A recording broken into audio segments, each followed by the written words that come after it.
Welcome back to the 17 News at Noon podcast, where we share your news on your schedule. Working in the spirit of the Golden Empire, this is 17 News at Noon. Good afternoon, and thanks for joining us for 17 News at Noon. I'm Nicole Gitsky. We begin with the ruling of a former school principal convicted earlier this year of murdering her husband. Leslie Chance was sentenced to 50 years to life in prison today. 17's Maddie Jansen is at the courthouse and joins us now with more. Maddie. Yeah, it was a really emotional morning today as family members filed into the courtroom before the sentencing with Todd's parents and their supporters on one side, his and Leslie's daughters and one of her supporters on the other. Chance was sentenced to 25 years to life in prison, plus another 25 for a gun enhancement, so 50 years total. She was found guilty back in January of the 2013 killing of her husband, Todd Chance. Prosecutors say she planned and carried out the August 25th, 2013 shooting of her husband after finding flirtatious text messages between him and an ex-girlfriend on his phone. At the time, Leslie Chance was the principal of Fairview Elementary School in South Bakersfield. This morning, Todd's parents and his and Leslie's daughters addressed the courtroom before the sentencing. As Todd's parents, we waited more than 6 years for this outcome. Todd was not your only victim. Your children and your grandchildren, siblings, and our entire family were victims. I deeply believe in my heart my mother did not do this. I will fight until the day I die to prove this. My mom needs to be home with us. She needs to watch me be a mother to my 4 babies. She needs to watch my sisters grow up into the women they are becoming. Mom, I love you with every ounce of my being. Todd's parents reiterated that they're grateful to finally have some closure on this case, but that there are no winners here. Meantime, Chance's daughters say they'll file an appeal. Live in downtown Bakersfield, I'm Maddie Jansen, 17 News. All right, thanks so much for that, Maddie. We're now learning the name of a man shot after allegedly trying to ambush a sheriff's deputy. KCSO says the suspect is 31-year-old Ricardo Usher, and he's still hospitalized this afternoon. According to KCSO, on Tuesday morning, a deputy was investigating a stolen vehicle called Moneta Avenue in Oildale. But the department accuses Usher of rushing at the deputy who shot him 3 times. KCSO said it appeared to be an ambush. There is body camera video, but the department has not released it yet.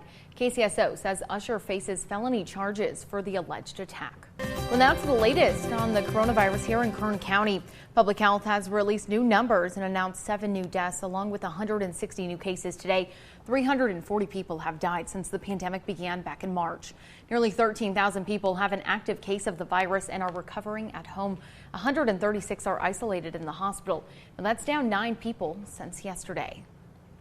And the coronavirus is the topic of the latest educational guidelines from the World Health Organization, with experts advising that physical school closures should be used only as a last resort. The head of the organization said school closures should only be temporary. He said yesterday in Geneva, where he was joined by the heads of UNICEF and UNESCO to talk about the importance of keeping schools open when possible. Given the devastating consequences on children, youth, and our societies as a whole, the decision to close schools should be a last resort, temporary, and only at a local level in areas with intense transmission. Officials also said when distance learning is necessary, school districts should be using that time to put in measures to prevent and respond to transmission so they're prepared for children to return to the classroom safely.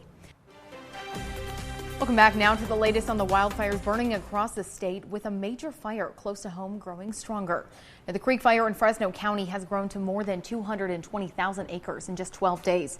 That fire is tearing through old dry trees in the Sierra National Forest. The Creek Fire has destroyed almost 400 structures. It is at 18% containment as of this afternoon. Meantime, the largest fire in state history continues to grow as well. The August Complex Fire consists of multiple blazes burning in 5 northern counties, the largest torching the Mendocino National Forest. Since Wednesday, it has nearly doubled in size at more than 796,000 acres. That means this fire alone is nearly as large as Rhode Island. It is at 30% containment. And due to our poor air quality from those fires, Golden Empire Transit is offering free bus rides again today. You can ride the Get Fixed routes and the Get a Lift all day free of charge. Funding for these free rides comes from the Congestion Mitigation Air Quality Grant. And we are continuing to see that bad air quality just plaguing the Golden Empire. Let's send it back over to Kevin now with a look.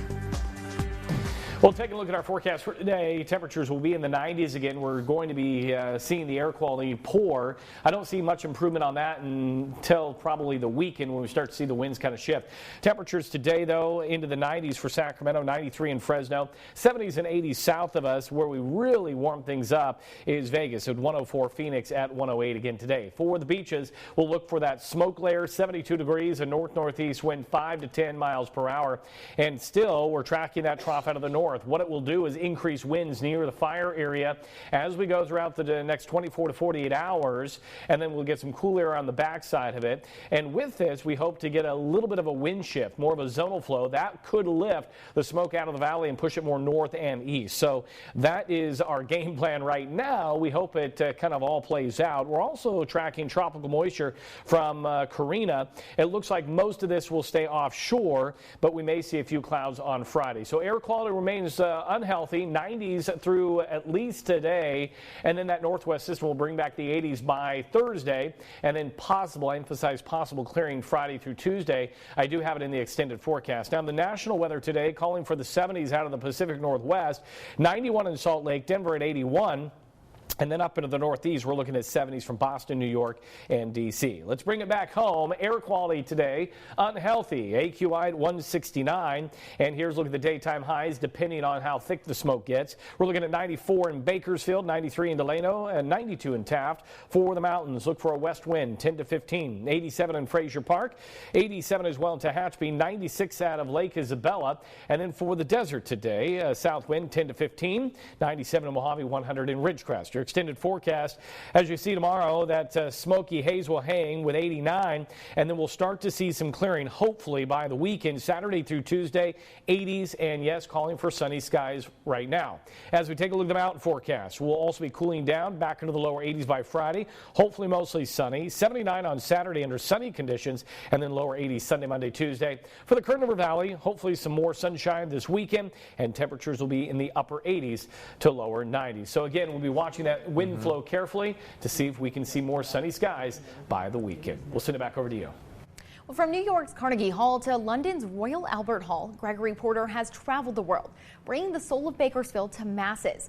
But after the pandemic dealt Porter a devastating loss, he's back home finding inspiration in the fond memories of his childhood.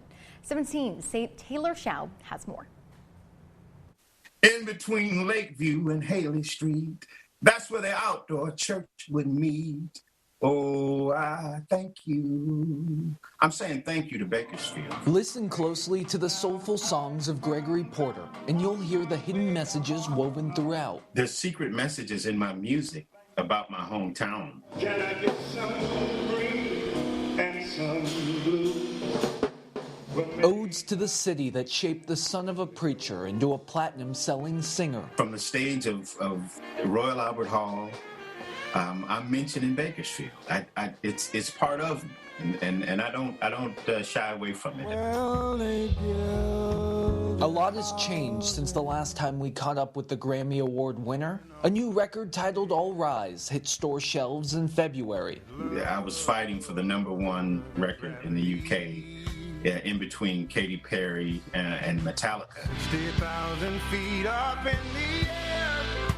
I can't wait to come down. Highlighted by Concord, a hit single with a familiar tale of a man halfway around the world just trying to find his way home. Bakersfield is all throughout that record. The unspoken sand that I'm trying to get to, the ground that's moving, the life that's moving underneath me in that song is Bakersfield. Clap your hands now. You could say 2020 was on its way to becoming a record year for Porter. That is until tragedy struck. His eldest brother and best friend Lloyd died from COVID-19 complications. The virus has touched my family in a deep and profound way. Now in between Zoom interviews talking about his album, Porter finds himself driving the streets of Bakersfield, reminiscing on the best days of his life. You know, we spent hours and hours on the fields at Highland High and just traveling around to different places that he and I spent our life growing up. So as Porter continues to promote All Rise in this unique time, he finds comfort knowing that the words of this record tell the story of his brother and of his community. I think working on this record has in some ways put me in a good place in terms of how I feel about my loss. I sing about my experiences in Bakersfield. I sing about my brother. He's in some of those songs. His experiences were my experiences.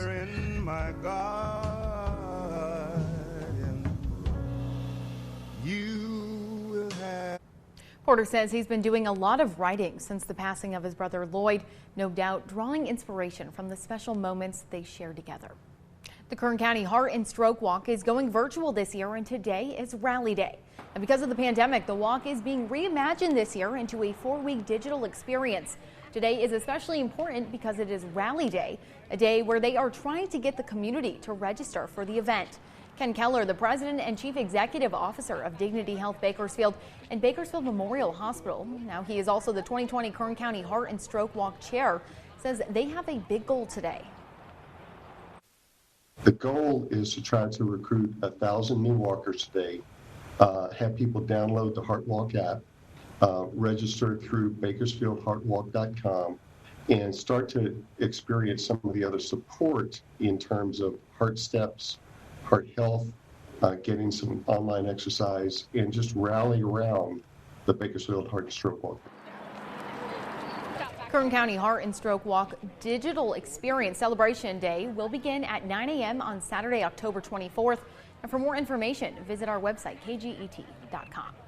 Well, finally here at noon, just because the Kern County Fair is canceled doesn't mean you have to miss out on your fair food favorites. The Southern Sierra Council announced they will serve up their special baked potatoes later this month. The council will set up several potato booths around Bakersfield to satisfy your craving. You were asked to order ahead of time, but you can walk up day of.